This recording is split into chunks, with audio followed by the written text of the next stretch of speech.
আমি তো লোভে পড়ে এত বড় অন্যায় করে ফেলছি। আমার না আর কোথাও যাওয়ার জায়গা নাই। কি তোর আর কোনো জায়গায় যাওয়ার জায়গা নাই না? সেজন্য আমার কাছে আসছস?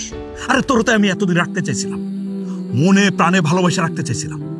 তুই থাকতে চাস নাই। কেন চাস নাই?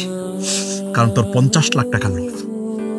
তোর তো টাকা দিছি আমি, আমার সবকিছু শেষ করে তোর টাকা পরিশোধ করছি না? তাহলে আবার কেন আসছস? তুই, তোর বাপ, তোর ভাই, আমার ভাই ভাবি সবাই মিলা আমার যে কষ্ট দিছস, এখন কি সে কষ্টে আবার আগুন ঢালতে আসছস? কি ভাবছস তুই আসবি, মাপ চাইবি, আমি ক্ষমা করে দিব? আব্বু আর ভাইয়া আমাকে বাসা থেকে বের করে দিচ্ছে। এখন আমি কোথায় যাব? কোথায় গিয়ে দাঁড়াবো? কি হবে আমার? তোর মতো মেয়ের তো এরকম শাস্তি হওয়া উচিত, কারণ তুই লোভী মেয়ে।